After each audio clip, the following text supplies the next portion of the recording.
Hey everybody, welcome back. We're here in Anguilla. We're going to take a look today at the new beta, Sim Update 2 beta version 1.4.18. We're also going to look at the new driver 576.28 from Nvidia. Most of the changes for this driver, most of the updates for this driver are for RTX 50 series cards, which they're having quite a few difficulties with in terms of running well with monitors and screen flickering and issues with the computers going to sleep and waking up and so on and so forth. We'll go through that a little bit during the video. I'm on an RTX 3080 Ti and we'll keep an eye on what I get. The first thing I'll do, and by the way, anybody who saw the video I put up yesterday, I was trying to do this exact video and I somehow managed to record it with no sound. And my wife does tell me that I look much more handsome when I don't talk, but that's not really the goal here with YouTube videos, so apologies for that. Go quickly into my settings. I'll show you. You've got all the stats here on the right side. That's from developer mode, and you'll see. So I'm running DLSS quality, AMD FSR 3 frame gen, which we get natively now with Sim Update 2, which is really nice. And I basically run ultra settings, 205 TLOD, 155 OLOD, ultra across the board. One you want to keep an eye on. Turn texture resolution from ultra to high. That's going to save you about a gig, almost a full gig of VRAM. And the other things I turn off, Raymarsh reflections take up, they hit performance rather hard. Motion blur is appallingly bad, and fauna hits performance pretty hard too. So I have those all changed from the stock ultra settings.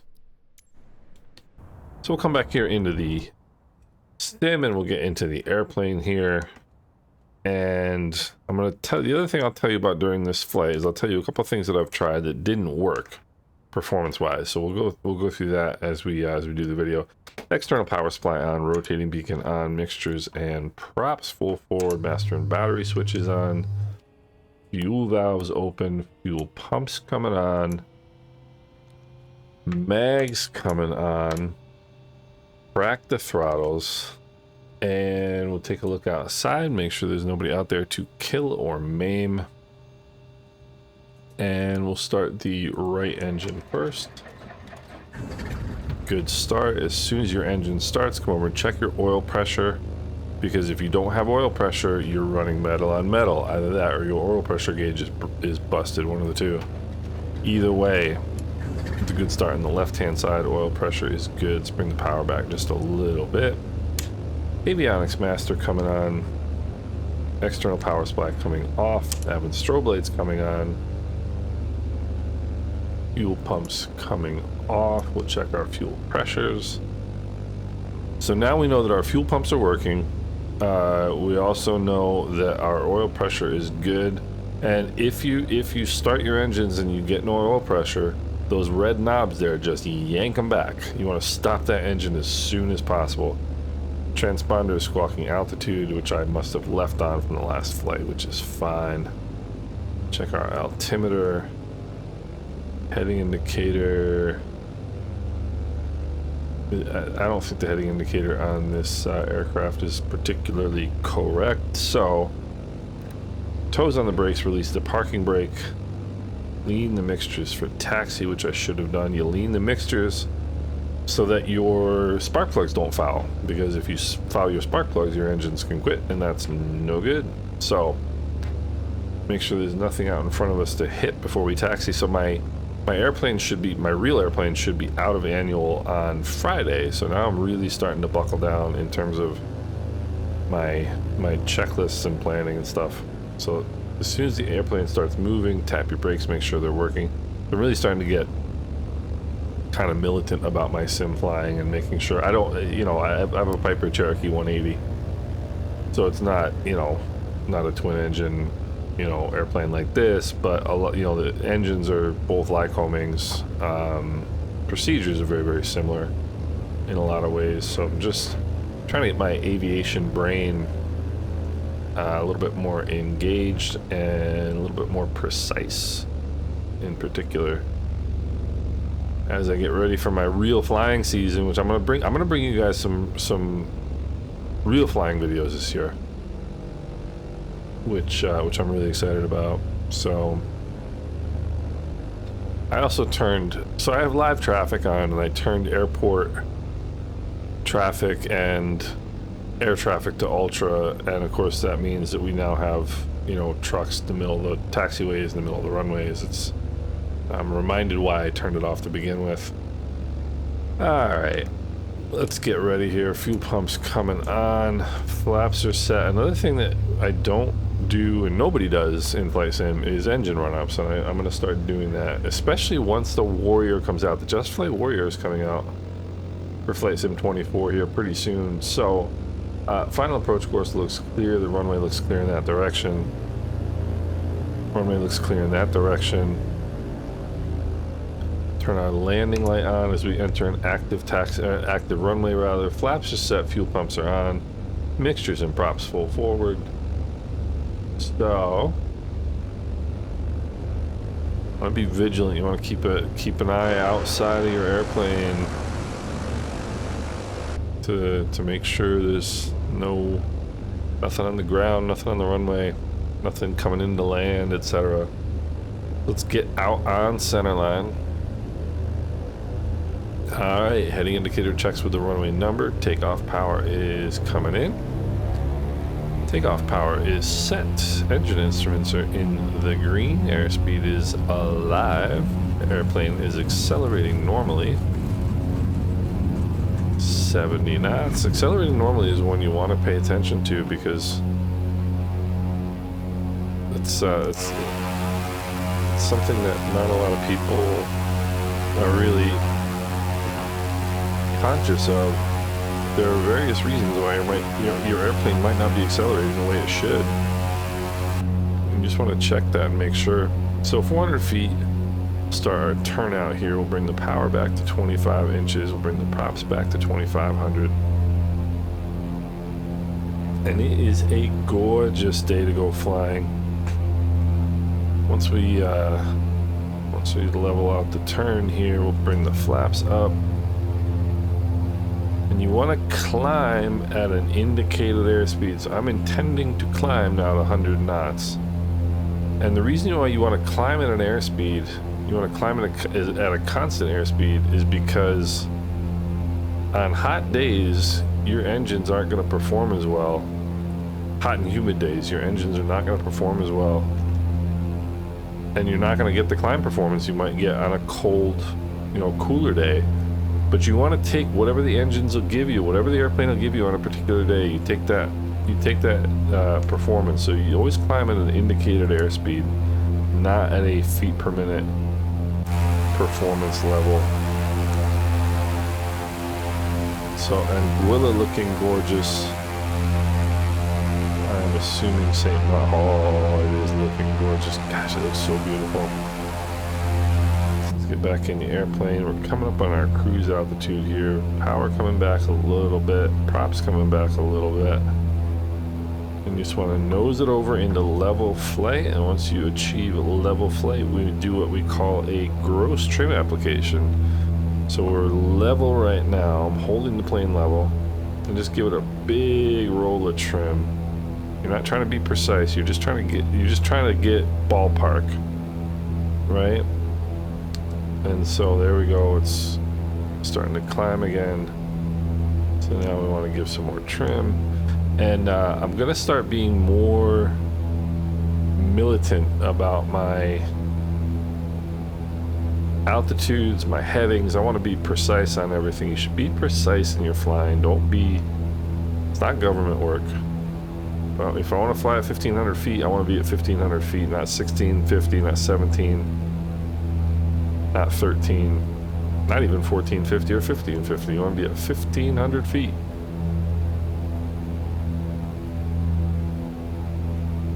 Alright.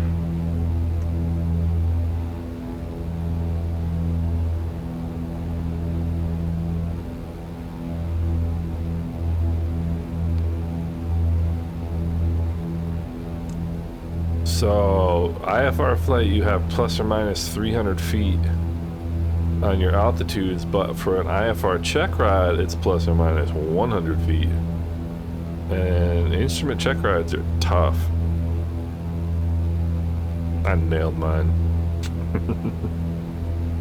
My instrument check ride was the worst weather I've ever flown in. Was the day my instrument check ride. It was a nasty day. It was windy. It was cold. It was a November day, and it was spitty and windy and cloudy. And there was a Cherokee going into a nearby airport, a nearby towered airport, and they were reporting icing on the way in. The Cherokee was. Just a nasty day, but man, I had so much fun. So there's Grand Casse there in the valley, the airport on the French side of St. Martin. And so I guess real quick, I'll give you the first thing that I tried that didn't work. One of the things that I've seen bandied about recently is the idea of turning off resizable bar to save VRAM, and guess what? It works, but you still don't want to do it. So what resizable bar is, resizable bar allows you access to the full spectrum of your VRAM. And with resizable bar off, your GPU only has access to portions of the VRAM at a time. With resizable bar on, it can access the entire thing. If you turn resizable bar off, you will gain about 1 gig of VRAM. So in other words, if you're with your settings, you're using 8 gigs of VRAM. If you turn resizable bar off, you will only be using 7 gigs of VRAM, give or take. It's a pretty big savings, but the performance advantage that you gain from having resizable bar on is bigger than the VRAM gain that is more impactful than the VRAM gain that you get from turning resizable bar off. So yes, you can turn resizable bar off and get more VRAM, but you don't want to do it. It's in my opinion. You're going to get better performance with resizable bar on, and I'll tell a little bit of a story as a corollary to this. So when I did the streams for the PMDG 777, I was one of the channels that got to preview it, and I wanted to make sure that my performance on the streams, because they were going to be 3+ hour streams, and I wanted to make sure that the performance was going to be good, and so I was willing to sacrifice some visuals to make sure that I got good performance on those streams. And so what I said at the beginning, so I'll set my graphics settings to ultra, and then I'll just change a couple things. So what I did for these streams is I turned my graphics settings down to high end, and then I increased the cloud settings, and I increased the TLOD. I also did use auto FPS on those flights, but point being, I got a lot of compliments during those flights about how good my sim looked and how smooth my sim was. And I really think that first of all, I disagree philosophically with the idea of just trying to get every frame you possibly can out of your system. And I actually really enjoyed those flights. They were stress-free because I wasn't worried about performance, and the visuals were fantastic. Now, you may want different visual settings or different graphics settings for VFR flights like this versus, high altitude, jet type flying like I was doing there. And I am not using an autopilot, by the way. That 1500 feet has been nailed, hand flying, baby.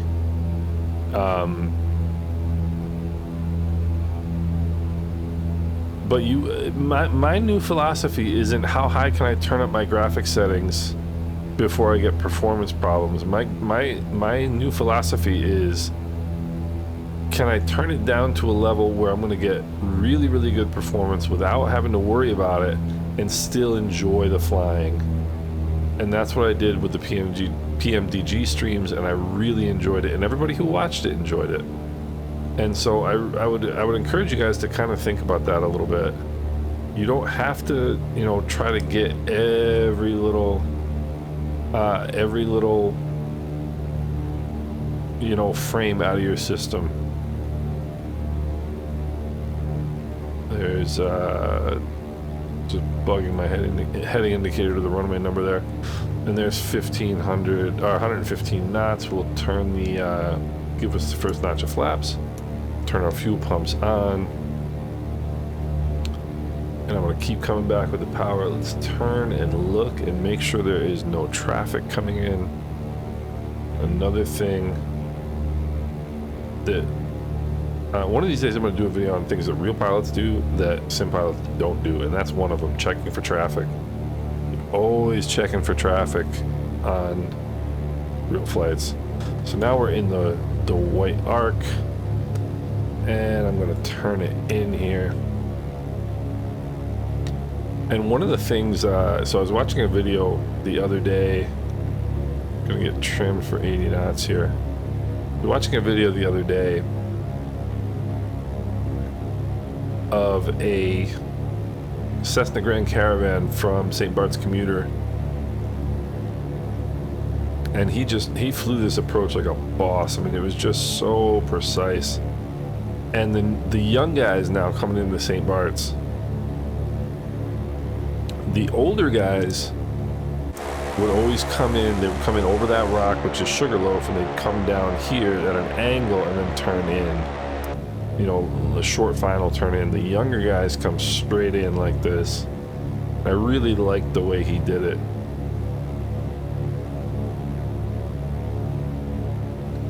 So right now what I'm looking for is the 1,000-foot markers. I want to keep those in view. And then when we get in closer to the runway, I want the 1-0. I want to be able to see the 1-0, and that's when I'll be pretty happy. So fuel pumps are on, flaps are set, even though they're not indicating correctly. They are set. Mixtures and props full forward. Fuel pumps are on. Seat belts are secure. Pre-landing checklist is complete. So now we're getting a little bit fast. We'll pull some power out. You can just start to see that 1-0 coming into view right now. So that's what we want to keep right in our. I want to bring some power out here. I don't want that number 1-0 climbing in my screen now. I want it kept right where it is. Power's all the way out.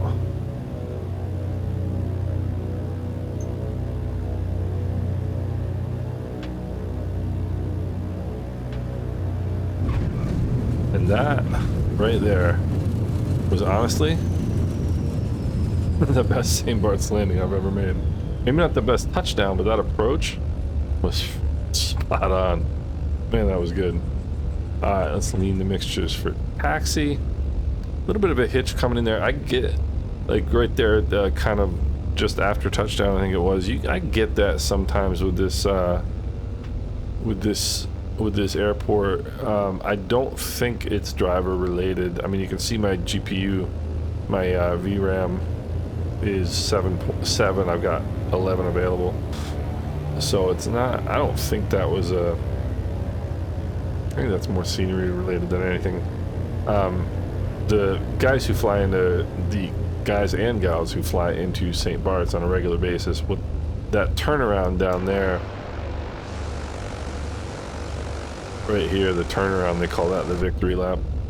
And whenever you're outside and panning, you're gonna get some little stutters. So that's not related to the driver either. And we do have an aircraft coming straight at us. There we go. Good morning. And that's part of the problem with live traffic, is because the live traffic doesn't know that you're there. It's an interesting place to park a helicopter.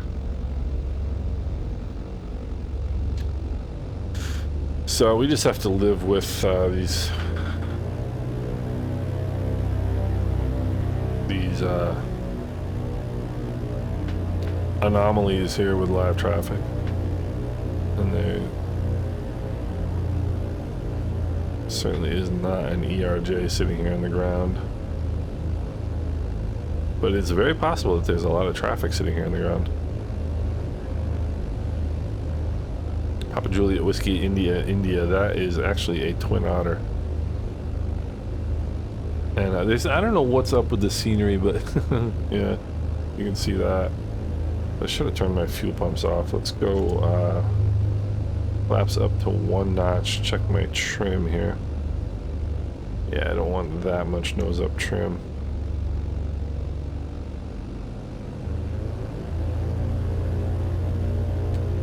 So there is a tower here at St. Bart's, but the tower is only advisory. It's not a controlling tower. It can only advise you of any aircraft that have called on the radio that they're coming inbound. So when mixtures and props full forward, fuel pumps are on, flaps are set. So here at St. Bart's, you want to get out on centerline and get the heck out of here, because you're not guaranteed there's nothing coming behind you. You know. They provide traffic advisories tower here. So this is runway 10. Takeoff power is coming in. Takeoff power is set. Engine instruments are in the green. Airspeed is alive. Accelerating normally.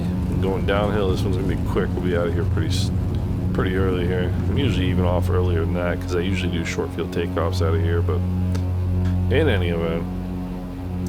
And this I never get tired of. This is my favorite view of flight simulation right here.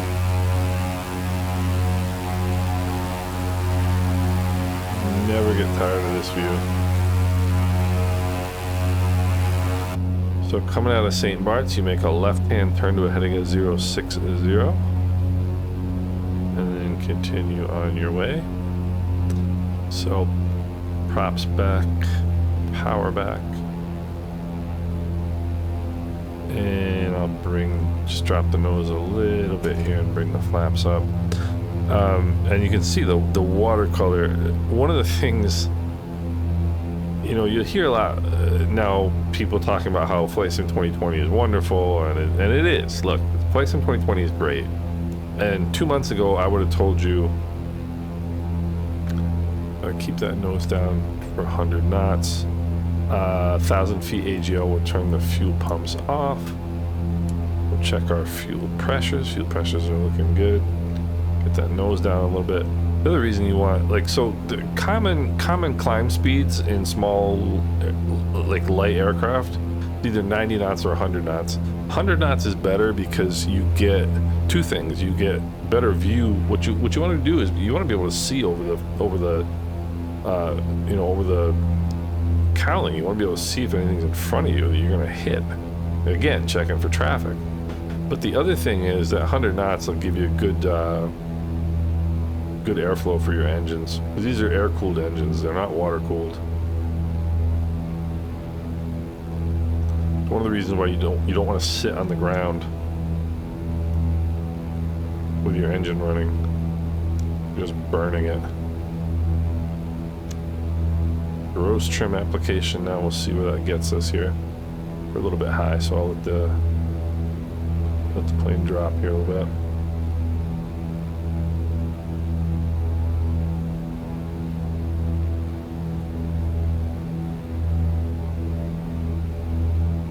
But the differences in real flying and sim flying are very subtle. There's a ton of little things that real pilots think about that sim pilots don't. And I've said before on this channel, it doesn't make me any cooler than you that I have a pilot certificate. You know, but it's flying isn't as easy as simming makes it seem. You know, it isn't. You can certainly use simming to get, you know, to practice certain things in you know, VOR navigation, approaches, that sort of thing.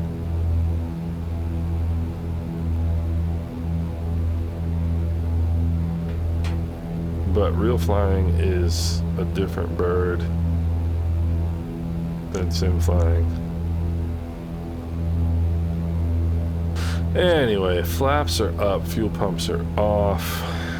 We're leveling out here, sorta.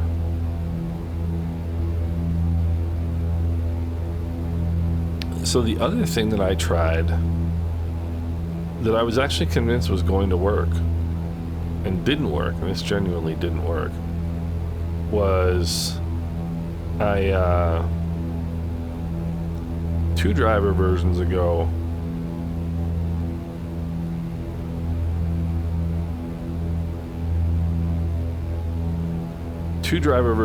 I cleaned out my shader caches. And what I disable the shader cache in Nvidia control panel. I go into safe mode, then I clear out the caches, then I go out of safe mode and re-enable the shader cache in Nvidia control panel, and I forgot to re-enable it. And I didn't realize it. And I realized it the next time I installed a driver, which I think was this one. But the thing is in the interim, the time that I was flying with the shader cache disabled, I was getting awesome performance, like no hitches, no nothing, right? And what are shaders? So shaders are small programs that run on your GPU to give you these visuals. So everything you see is run by a shader, and there's just tons and tons of these little programs, and there's shaders for lights, there's shaders for, you know, all kinds of stuff. I won't get too much into it, but there's just tons and tons of these programs that run, and that's what give you these visuals. And if you have a shader cache, they will be downloaded onto your PC, and so they will be accessible to your GPU at all times. If you do not have a shader cache, they have to download and run them every time you play a particular game, for example. And so there's no logical reason why having your shader cache turned off should be better. It shouldn't. There's just no way it should be better than having it turned on. The question is, how big do you need it to be? And the answer to that is 10 gigs is fine. I run mine unlimited, but 10 gigs is fine. Anyway, even though it was kind of didn't really make sense to me, I didn't quite understand why my performance would have been good. I thought, well, let me give it a try. Let me turn it off again. I'll delete all the shaders. I'll turn it off again, and then let's see if, by chance, it's actually better. And it wasn't. So I had to re-enable my shader cache. And I did that yesterday while I was talking to nobody because I didn't have a microphone on. So anyway, there is Grand Cast. That's our destination right there. This beach right here is Oyster Bay, and down here are all the naked people. And then here's just the semi-naked people, and it's really nice. But it's a white sand. It's beautiful. The problem is it's very windy. It's very the surf is pretty strong. So, and you can take this. So this road back here on this hill, you can see it coming right like that, and over here you can stop right at the top of it. Here there's a lookout, and you can sit there and look back over to St. Bart's, and it's just absolutely stunning right at the top of this hill over here. Alright, bring some power out here, kind of like right here where the lookout is. And this road goes down the other side, and it's kind of no, you know what? I'm wrong. It is this one. Whoops. It's not that one. It's this one right back here. terrible at flying on that looking in the sim. So it's at the top of this hill, and then this road double backs like 5 times coming down this hill into this area, and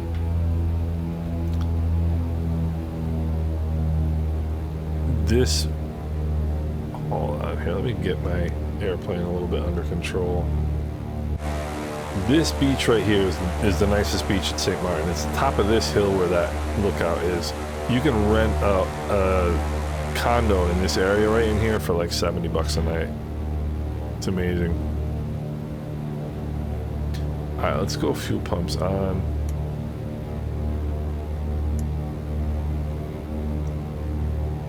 And let's hold level here and bleed off some speed. Take a look out here, make sure there's no traffic coming in for 1-2. There's 115 knots. Start making our turn in here.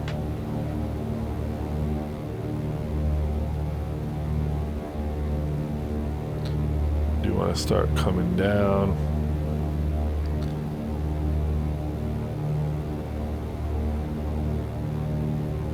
And we'll head right for the end of the beach here. And then you just kind of keep an eye on the runway, and once you are a little bit short of center line, so you just keep it angled right here. And then you make your turn in here. Always turn in too early rather than too late. Because if you turn in too early, you can just kind of wiggle your way over like I'm gonna do right now. So I turned in too early, right? Let's go. Mixtures and props full forward. Fuel pumps are on. There's second notch of flaps. So I can just kind of slide over. If you turn in too late, what you're doing then is you have the tendency to use the inside rudder to bring your nose around, and if you do that, you can get cross-controlled, and if you get cross-controlled and stall, you're done for. So always turn in too early, not too late. There we go, that's beautiful. 75 is good.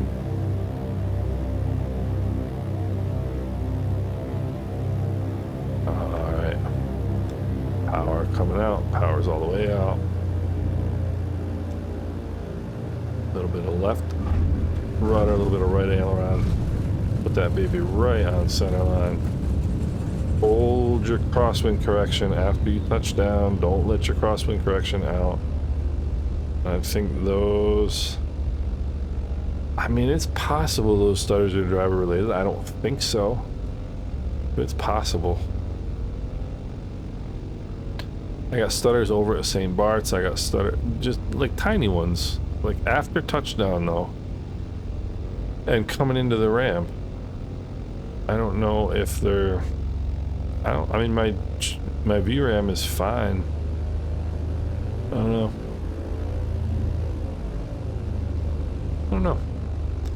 Come up with a notch of flaps. Where is that going?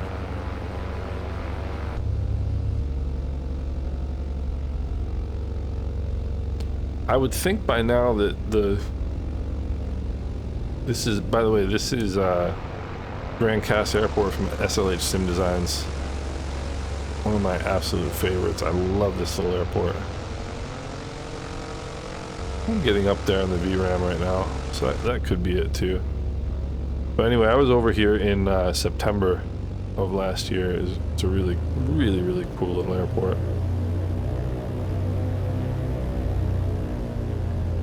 One of my favorites in the Caribbean. So no aircraft coming down final. Runway looks clear. Runway looks clear in this direction. Mixtures and props full forward. Fuel pumps are on. Flaps are set. Did we check our trim? Trim's all right. Heading indicator checks with the runway number. Takeoff power is coming in. Takeoff power is set. Engine instruments are in the green. Airspeed is alive. 70 knots. And rotate.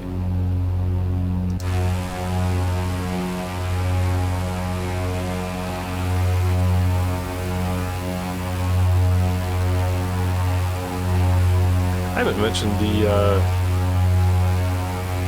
the main thread at all in this video. The main thread is doing fantastic in this build.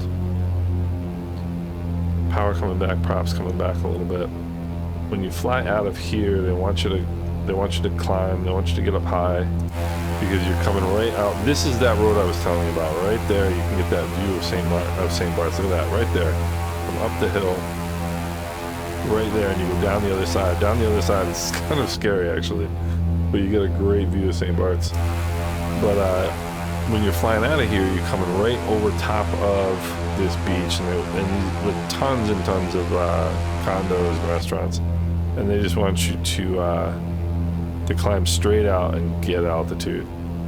So get the nose down just a tiny bit here, and we'll bring the flaps up. Go fuel pumps off at 1,000 feet, and we'll check our fuel pressures. Fuel pressures are looking good.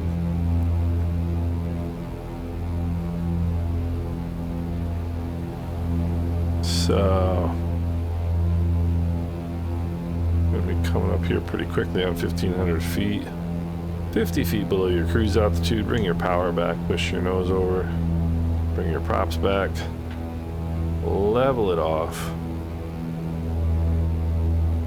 Once we level off, we're going to apply a gross trim application.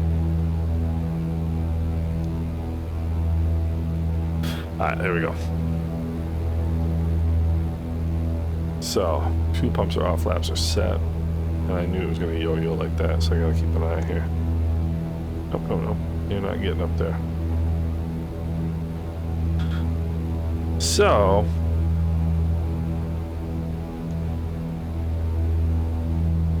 beautiful late afternoon. I would almost think actually that those airport stutters are maybe related to the beta, the version 0.18, more than they are to the driver.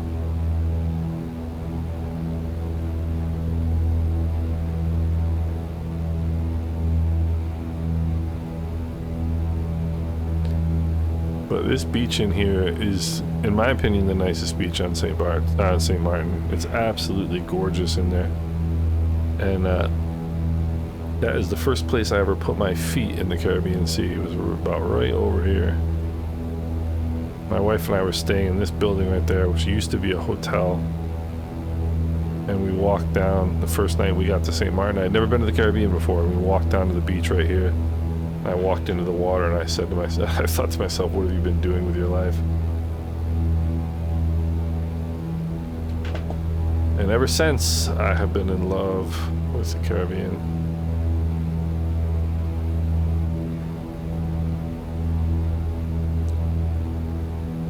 Again, we're 120 feet high here. It's not what we want. Not what we want.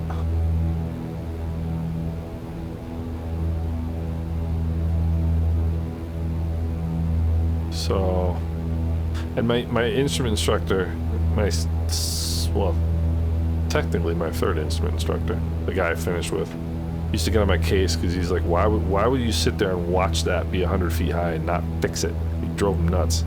Because I would try to kind of wiggle my way down, you know, just little by little, and he would say, just get down to 1,500 feet and level off. Get down there and get down to your assigned altitude. Don't mess around. And he's right.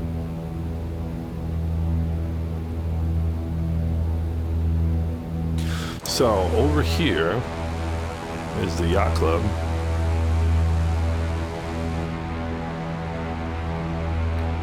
It is beautiful out there. Saba off in the distance.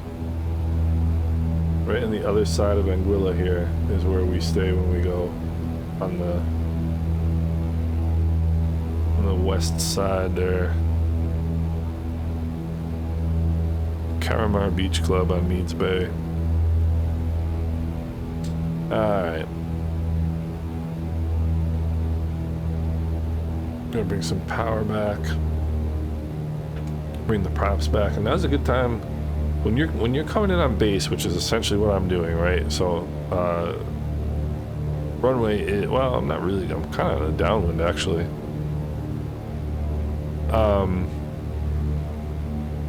That's why you bug your heading indicator to your runway number, and that way you know, I know the runway is like this. But take advantage of this view that you have and just look out. Take some time, look for traffic, see if you see any airplanes out there.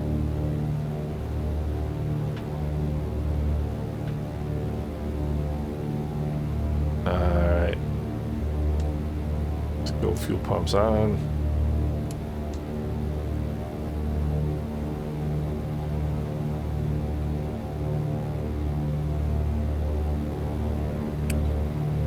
And there's 115 knots.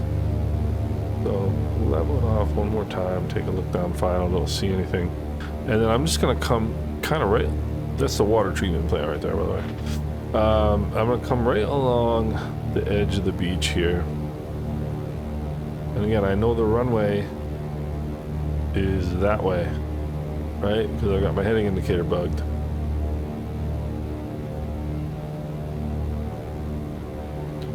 I'm just going to come kind of parallel the beach here. Because one thing you don't want to be doing, there's a lot of jet traffic here. This is Princess Juliana Airport in St. Martin. You don't want to be going, you don't want to be doing a long 80 knot final into this airport if you don't have to. You know, just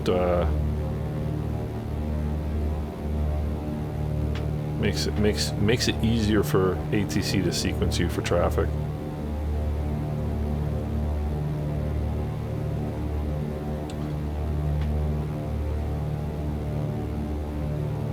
We'll go mixtures and props full forward. A little bit of power out. Pull the nose up here a little bit so I can get rid of that last bit of speed. There's the white arc. Second notch of flaps. Still got 4 whites in the pappies, which you would not be able to see from here in real life.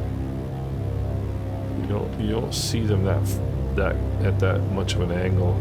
In real life, you see them straight on. Anyway, there's 1 red. We're gonna get 4 red here pretty quick if I'm not careful. 70 knots is fine. Right to left crosswind here, so we're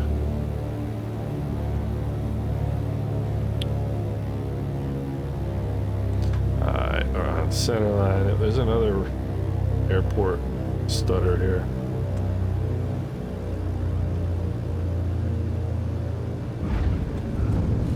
On center line, correctly aligned with the runway. Not the greatest landing in the world, but yeah, I don't know. I don't know what to tell you. Honestly, there's another little hitch. I don't remember. See, the thing is, I don't remember having these hitches with the previous driver, and I don't remember. Then again, I don't usually run with live traffic, and live traffic can be, you know, can impact your performance. I don't know. I would say if you're on a previous driver and you're happy with it, I might be tempted to skip this one. At least right now. Unless you're on a 50 series card. If you're on a 50 series card, you're likely having problems. Give it a go. You know, worst comes to worst with the Nvidia app, worst comes to worst, you can roll it back, which is nice.